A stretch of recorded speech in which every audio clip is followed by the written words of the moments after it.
Hi guys, how's it going? So, in this story time, I'm going to tell you about the time I had to kill a cow whilst working on a cattle station in Australia.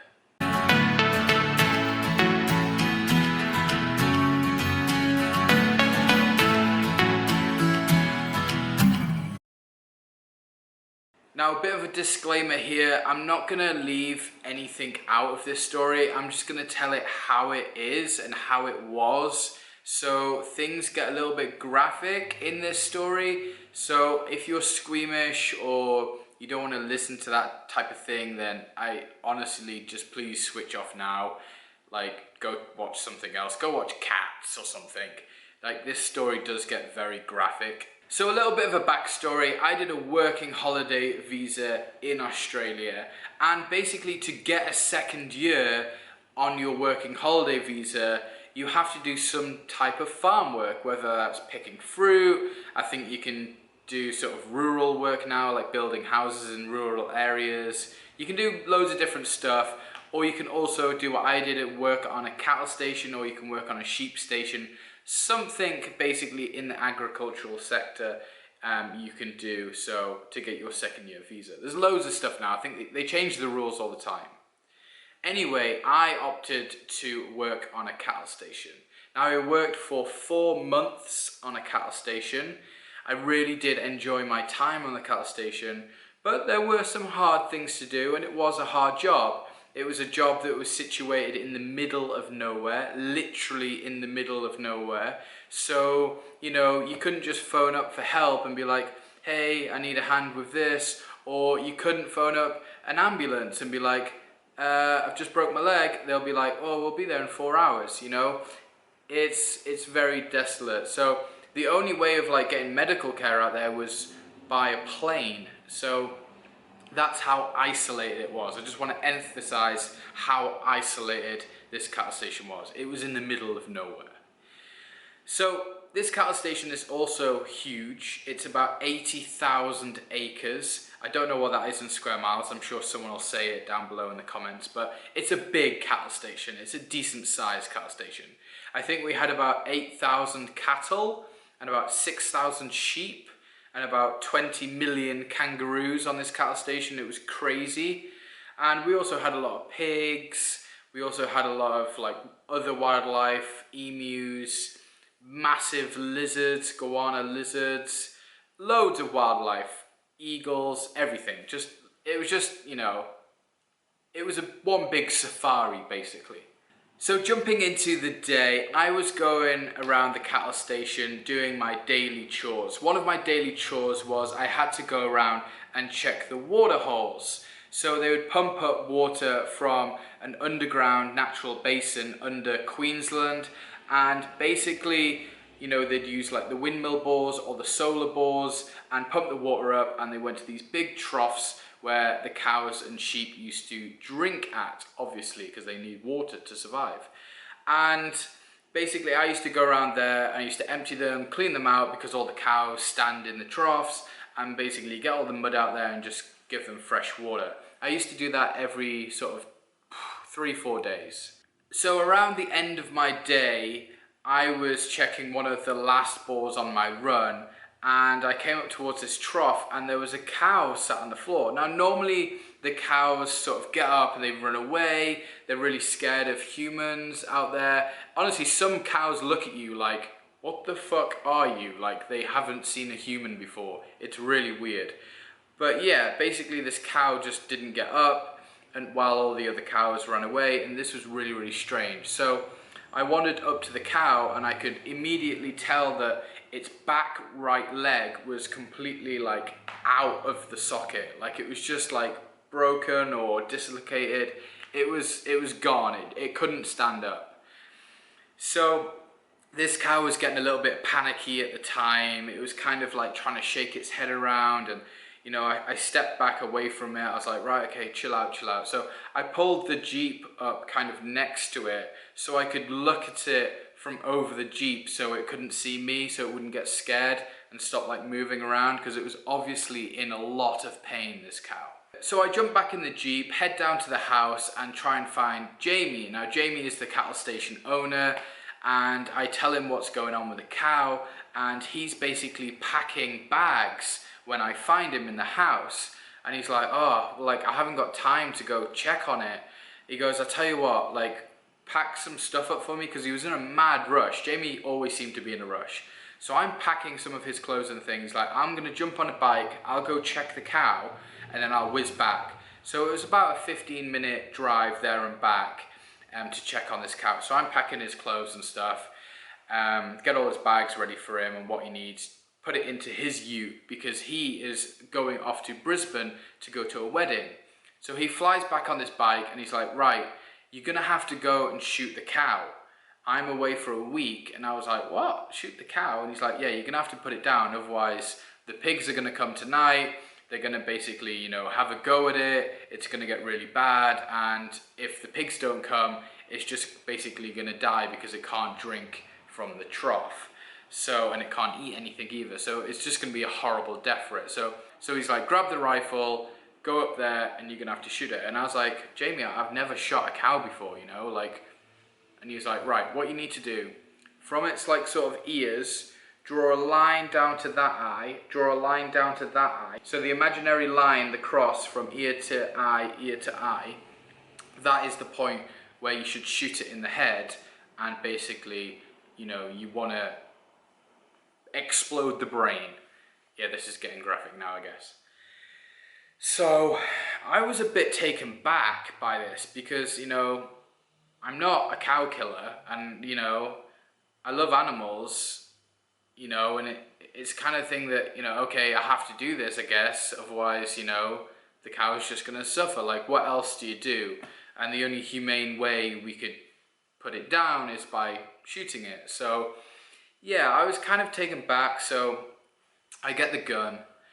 Oh, also, he's like, oh, by the way, because it's kind of close to the waterhole, you're gonna have to take a chain with you, and basically after you kill the cow, you're gonna have to move it away from the water. So I was like, okay, so an added thing there. So I get the gun, I get the chain, I put it in the Jeep, and I drive up to the waterhole, and the cow is obviously still there. So I get out the truck, and I remember getting the rifle, and I'm standing probably like 5 meters in front of this cow, trying to like take aim to shoot the cow. And it's moving around, its head's doing this, it's going ape shit, there's snot coming out of its nose. It knows it's gonna die. This cow knows that I'm about to shoot it. It sees me as a threat, it knows, it's getting panicked. I'm getting worried, you know, I'm sort of like, oh my God, like this is gonna be a nightmare. How the fuck am I supposed to hit a tiny little bit on its head with this gun? I'm not the best at shooting either, so yeah. So I'm like, okay, so I pull the Jeep round in front of it, about 5 meters away, and I get out and I'm leaning over the bonnet of the Jeep. So, you know, it can see me, but I'm behind the Jeep, so it stays a bit more still, and it's not, so, as panicked. So I'm trying to take aim through this gun, and obviously this cow is still moving, you know, I'm not, you know, I've never done this before, so I just kind of wanted to get it right and do it right the first time. So I take aim, and it takes me a good, I would say it takes me a good 45 minutes to sort of be able to, you know, pull the trigger, because I feel sorry for the cow, for one. It's moving around, number two, loads, and, you know, it's a hard thing to do. It is a hard thing to do, is kill a cow, you know, like, it's difficult. So I'm taking aim and I pull the trigger. Boom, straight into the cow's head. I don't know where it hit. I think I hit it in the right spot. So the cow goes down and then comes back up, and blood is just coming out of it. Like, this cow's going ape shit. Like, it's just flinging its head around. There's blood coming out of its mouth. There's blood coming out of his eyes, out of his ears, out of his head. It's just, obviously I've missed the brain like by a fraction, and it's just going everywhere. So I panic. So I cock the gun, I shoot it again. The cow goes down. Then comes back up. Now it's like a bigger bleeding mess. Everything's coming out. It's horrible. It's nasty. It's crazy. I'm freaking out even more. So I cock the gun again, take aim, shoot it, and the cow goes down. So it took 3 shots to kill the cow. And honestly, that moment when that happened, it scarred me for life. Like, seeing that with my own eyes and doing that has completely, like, just scarred me, I would say. Like, I think about that every now and again, and I'm just like, oh, that was so bad. It was just horrific. And it was horrible. So I leave the cow for about half an hour, and just to check, make sure it's dead. It's still moving, it's still flinching every now and again. It's horrible. And eventually I get the chain out the Jeep and I wrap it around it, and I've got to pull it away from the water hole. So I put it around the Jeep and I pull it away, drag it away. But the other thing that I have to do that I didn't actually mention before is there's a lot of pigs on this cattle station, like huge wild boars, and the wild boars basically chase the sheep and kill the lambs, and they wreak havoc on cattle stations. They dig up the roads. They're just crazy animals that, you know, just honestly cause a lot of shit for these cattle station owners with their livestock. So one of the jobs on the cattle station is you have to bait animals with pig poison, because they're quite hard to kill, big pigs. Like, they run really fast, they're really elusive, and you can hardly ever see them. So one of the ways to combat the pig problem is by putting poison into dead animals, and then the pigs come along, eat the animals, and die from the poison. So I drag this cow away. And another thing that I have to do is I have to bait the cow. So that means opening it up with a knife and pouring poison into its insides, and then basically like covering it back up and just leaving the cow. So that in itself is quite horrific. Like, it was just nasty. Like, so I'm there, I stick the knife into it. All of a sudden I must have hit a nerve or something, because the cow's front leg kicked like that, kicked me straight in the shin. So he got his own back in the end, I guess, the cow. That hurt like a motherfucker as well. I was on the floor in agony, like it just booted me in the shin. So I'm there and I'm cutting the cow open and, you know, going across and opening it up. I pour the poison in. You know, I'm cutting it up, and there's a point where I look around and all these other cows are like circled around me. And just the look on their face is like, what are you doing to our mate?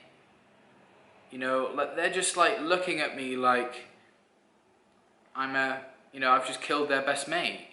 And it was horrible. It was honestly horrible. So anyway, I bait the cow, finish baiting the cow. This poison's horrible as well. You have to really you have to wear proper big rubber gloves. You have to wear a face mask, because this stuff is lethal.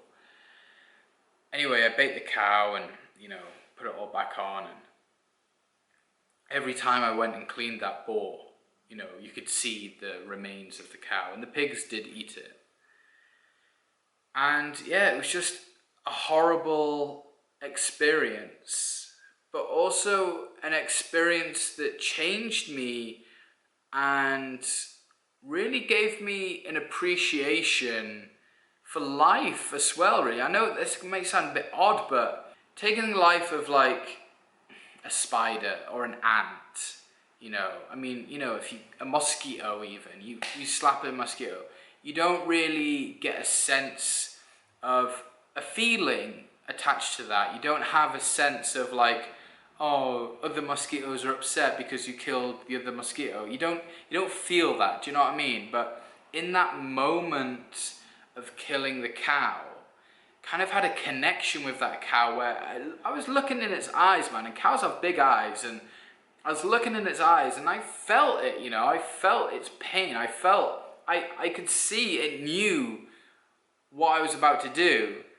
And especially when those other cows were looking at me when I was opening the cow up, it was just like, you know, there was a lot of feeling attached to that. And that will stick with me forever, that feeling. And it, you know, it just gave me an appreciation of, like, you know, what life is all about, really. You know, even a cow has feelings, even a pig has feelings, a kangaroo or sheep. You know, killing an animal that size, putting it out of its misery, even though I was putting out of its misery, it felt like I'd killed it. And I did kill it, it just felt like I killed it for no reason almost. You know, I don't know what I'm saying now. It's kind of, it was just so hard, and I'm thinking about it now, telling you guys, and it's kind of like replaying in my head, and I'm just like, oh my God. It was a lot worse than how I've described it. Let's just say that. It was difficult. But yeah, it had to be done. There was no one else there that could have done it. You know, it was a 3-hour drive to the closest town, so you couldn't really phone up someone and go, hey, do you mind popping down and killing the cow for me? You know, it was impossible to do that. So yeah, that's one of the things I had to do on the cattle station. Pretty crazy, I know, pretty crazy. But yeah, let me know if you've ever had to do something like that, or if you've ever worked on a cattle or sheep station, or you want to work on a cattle station in Australia. Then just bear in mind that you may have to do that. You may have to do something similar on your cattle station. Hopefully not, but you may have to. So yeah, let me know what you think down below, and I'll see you guys in a couple of days. Thanks guys, bye.